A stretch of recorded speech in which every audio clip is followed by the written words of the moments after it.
जीवन में कई बार ऐसी घटनाएं होती हैं जिन्हें हम बुरा समझते हैं, लेकिन समय के साथ पता चलता है कि वही हमारे लिए सबसे अच्छा था। अगर आप भी जीवन में सकारात्मक रहना चाहते हैं, तो ये वीडियो लास्ट तक जरूर देखें। एक समय की बात है, एक निर्धन व्यक्ति राज के महल में माली का काम करता था। उसने राजमहल के बाग में कई प्रकार के फलों के पेड़ लगाए थे। जो फल पक जाते हैं वो तोड़कर राजा के सामने प्रस्तुत कर देते। कई बार खुश होकर राजा उसे इनाम भी देते। एक बार बाग में आम, अंगूर और नारियल के फल हुए। माली टोकरी लेकर बाग में पहुंचा और सोचने लगा कि आज कौन सा फल महाराज के लिए ले जाऊं। कुछ देर सोचने के बाद उसने अंगूर तोड़ ली और टोकरी में भरकर राजा के पास पहुंचा। उन दिनों राजा कुछ चिंतित था। उसे गुप्तचर द्वारा सूचना मिली थी कि पड़ोसी राज्य का राजा उस पर आक्रमण की तैयारी में है। वो बस इस बारे में गहन सोच विचार में डूबा हुआ था। तभी माली उसके पास पहुंचा और चुपचाप उसके सामने टोकरी रखकर कुछ दूर जाकर बैठ गया। राजा मंथन करते करते टोकरी से अंगूर उठाकर खाने लगा। वो आधा अंगूर खाता और आधा फेंक देता, जो माली के ऊपर गिराता। जैसे ही अंगूर माली को लगता, वो कहता, भगवान तू बड़ा दयालु है।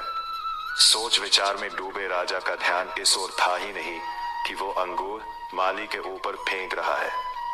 एक बार फिर उसने अंगूर माली के ऊपर फेंका और माली ने फिर से कहा, भगवान तू बड़ा दयालु है। इस बार राजा का ध्यान माली की ओर चला गया। उसने आश्चर्य से उसे देखा और पूछा, माली मैं तुम पर झूठे फल फेंक रहा हूँ और तुम कह रहे हो भगवान तो बड़ा दयालु है। इसमें भगवान की कैसी दया? माली ने उत्तर दिया, महाराज आज बाग में 3 तरह के फल थे, आम, अंगूर और नारियल।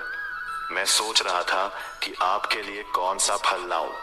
भगवान की दया से मेरी बुद्धि में आया कि मैं आपके लिए अंगूर ले जाऊं और मैं अंगूर ले आया। यदि मैं आम या नारियल ले आता तो सोचिए मेरा हाल क्या होता। इसलिए मैं कह रहा हूं कि भगवान बड़ा दयालु है। राजा माली का उत्तर सोचने लगा कि मैं व्यर्थ में चिंतित था। भगवान की दया से उसे समय रहते पड़ोसी राज्य के राजा के पहल से की हुई योजना का पता चल गया। इससे उसे अपने राज्य की रक्षा की तैयारी का पर्याप्त समय मिल गया। उसने भगवान को धन्यवाद दिया और राजा की रक्षा की तैयारी में जुट गया। जब युद्ध हुआ तो उसमें उसकी विजय हुई और उसने अपना राज्य बचा लिया। दोस्तों, इस वीडियो में हमें यही सीख मिलती है कि समय का चक्र ऐसा ही है। कभी अच्छा समय आएगा तो कभी बुरा। अच्छा समय में भगवान को धन्यवाद देना भूल जाते हैं और बुरे समय में शिकायत करने लग जाते हैं। जबकि आवश्यकता है कि अच्छे समय के लिए हम भगवान को धन्यवाद करें और बुरे समय के लिए आभार व्यक्त करें कि हमें हर परिस्थिति का सामना करने के लिए ही वह हमारे सामने ये परिस्थितियां उत्पन्न की है। छोटी छोटी परेशानियों का सामना करके ही हम बड़ी मुसीबतों का सामना करने योग्य बन जाते हैं। इसलिए जीवन में आने वाली छोटी छोटी समस्याओं से घबराएं नहीं, सकारात्मक रहकर समस्या के निवारण के बारे में चिंतन करें, योजना बनाएं और निवारण में जुड़ जाएं। बुरी परिस्थितियां आपकी दृढ़ता की परीक्षा है। श्री कृष्ण कहते हैं कि एक इंसान को खोकर आगे तो बढ़ा जा सकता है, मगर उसके खालीपन को हजारों लोगों से भी नहीं भरा जा सकता। जो सब्र के साथ इंतजार करना जानते हैं, उनके पास हर चीज किसी ना किसी बहाने से पहुंच ही जाते हैं। जब तक विपरीत परिस्थितियों से लड़ो नहीं, तब तक वह तुम्हारे ऊपर हावी होते रहेंगे। सिर्फ वक्त के भरोसे मत बैठे रहना। किस्मत वालों के हाथ खाली रह सकते हैं, लेकिन मेहनत करने वालों के कभी नहीं।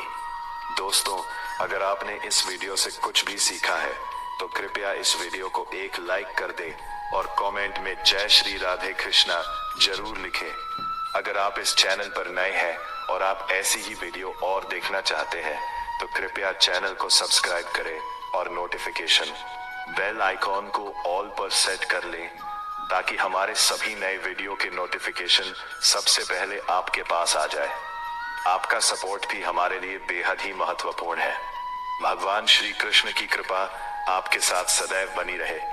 धन्यवाद। जय श्री कृष्ण। दोस्तों, मैं आपसे फिर मिलूंगा एक नई वीडियो में। तब तक मेहनत करते रहिए, खुद पर बिलीव रखिए और आगे बढ़ते रहिए।